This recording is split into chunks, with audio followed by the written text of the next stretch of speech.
même un peu tricher. On va faire des endives au jambon. Mais on va faire avec de la maïzena, parce que la béchamel c'est un peu compliqué. Donc on va un petit peu tricher, mais bon, voilà. Donc on va faire des petites endives au jambon. C'est parti.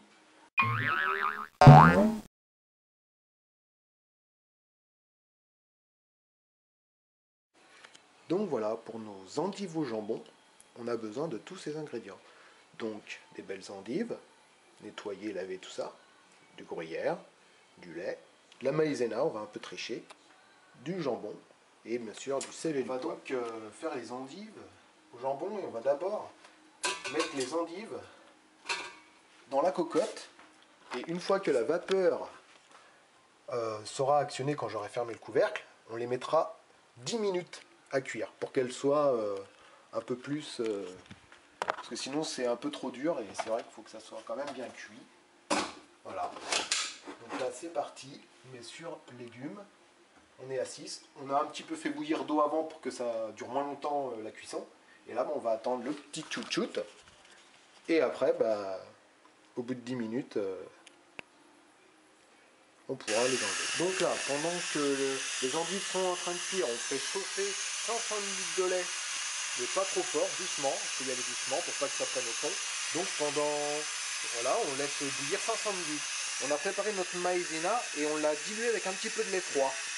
Voilà, donc on a mis pour 500 ml 30 g de maïzena. Mais ensuite, si on préfère qu'elle soit plus liquide, il y a par exemple pour 250 ml on peut mettre 10 grammes, pour 500 ml on peut mettre 20 grammes, ça c'est si on la veut plus liquide. Mais si on la veut plus épaisse, pour 250 ml, moi j'ai mis, pour 500 ml, moi j'ai mis 30 grammes. Voilà.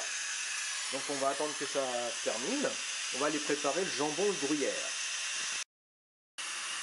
Les 10 minutes sont écoulées. Donc on enlève la cocotte du feu. Et on laisse évacuer la vapeur. Voilà, voilà. Pendant ce temps-là, notre lait est toujours en train de chauffer petit à petit. Il faut le remettre de temps en temps. Et la maïzena diluée avec du lait froid est en train d'attendre le mélange quand le lait sera plus chaud. Donc voilà, on va attendre que ça se termine.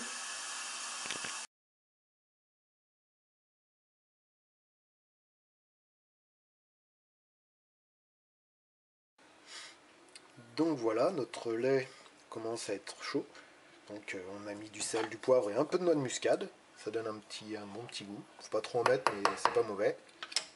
Et après on rajoute la maïzena qu'on a diluée dans du lait froid. Et là, on le met et rapidement ça va épaissir. Après ça va pas être trop épais parce que j'ai pas mis pour que ça soit trop épais entre les deux. Pas trop liquide, pas trop épais. Donc là voilà, on va tourner pendant un petit moment. Et là déjà on sent que ça résiste. Ah oui, dis donc. Et du coup ça va commencer à prendre quoi. Voilà, impeccable. Donc voilà, les endives sont dans le plat avec du gruyère. La maïzena est prête, elle a bien épaissi. Donc on va commencer à en mettre un peu. Une petite première couche. Voyez, elle a bien épaissi quand même. Hein. Voilà, donc après si vous la préférez plus épaisse ou plus liquide, c'est à souhait, c'est chacun fait comme il préfère. Donc on va aussi mettre du gruyère. On n'hésite pas, enfin après c'est pareil. Ça sera bien gratiné comme ça. Chacun qui fait à sa façon. Voilà.